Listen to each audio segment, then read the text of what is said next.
Hello বন্ধুরা, good morning. কেমন আছো সবাই? আশা করছি সবাই খুব ভালো আছো আর তোমাদের পড়াশোনাও খুব ভালো চলছে।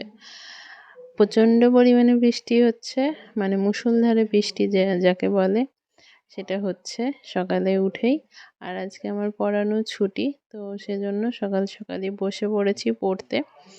আর ফার্স্টেই ইংলিশ নিয়ে বসেছি। ইংলিশে আজকে ইডিয়মস করছি।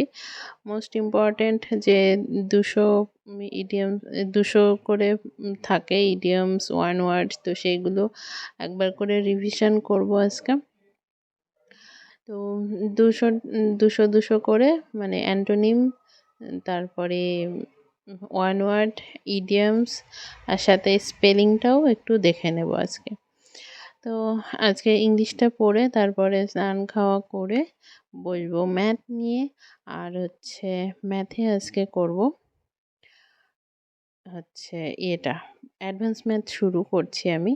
তো পরিমিতি ফার্স্টে ধরবো, কারণ পরিমিতিটা সহজ।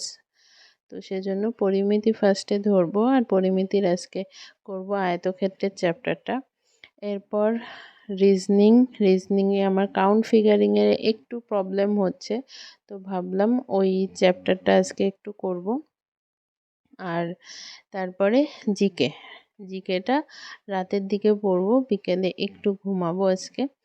তো রাতের দিকে জিকেটা জিকেতে আগের দিন বললাম আমি এনসিয়েন্ট হিস্ট্রিটা রিভিশন দিচ্ছি আবার।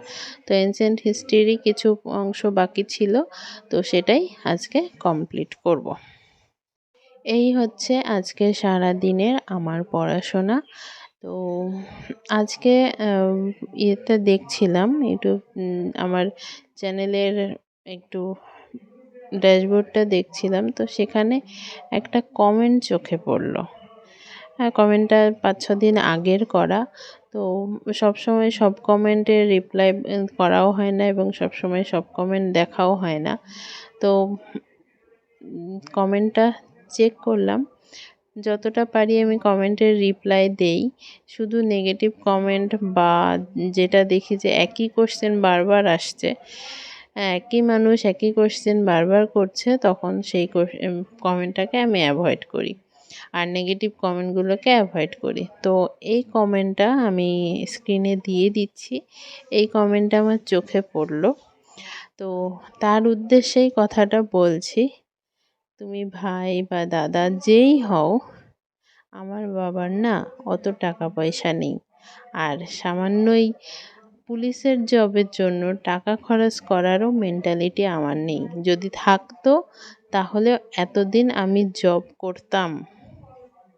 শুধু করতাম না, অনেক বছর আগেই আমি জবে ঢুকে যেতাম, ডাব্লিউবিপি বা লেডি কনস্টেবল যাই হোক কিছু একটাতে ঢুকে যেতাম, যদি টাকা দিয়ে জবে ঢোকার ইচ্ছে আমার থাকতো। প্রথম কথা, আমার বাবার অত টাকা নেই যে আমাকে টাকা দিয়ে জবে ঢোকাবে।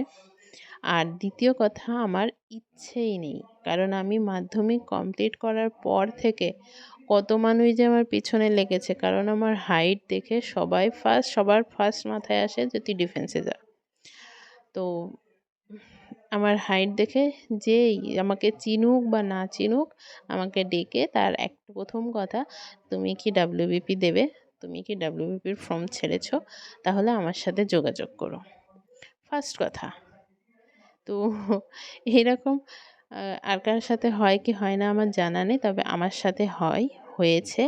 আমাকে অনেকে অনেকবার বলেছে। তাদের কাছে আমি একটাই কথা বলেছি, আমি যদি ডাব্লিউবিপিতে যাই কোনো দিন, আমি টাকা দিয়ে কোনো দিন যাব না, কোনো জবেই যাব না। যে টাকাটা আমি চাকরির জন্য দেব, সেই টাকা দিয়ে আমি ব্যবসা করব, কারণ আমি একজন বিজনেসম্যানের মেয়ে। আমি জানি বুঝি ব্যবসা কীভাবে করতে হয়। আমি ছোট থেকে বাবাকে ব্যবসা করতে দেখেছি, সেটা ছোট হোক বড় হোক সেটা পরের কথা। আমার পুরো ফ্যামিলি ব্যবসা করে। আমি ছোট থেকে এই এই এনভায়রনমেন্টের মধ্যেই বড় হয়েছি, ব্যবসায়িক পরিবারের মধ্যেই আমি বড় হয়েছি। তো আমি জানি কিভাবে ব্যবসা করতে হয়।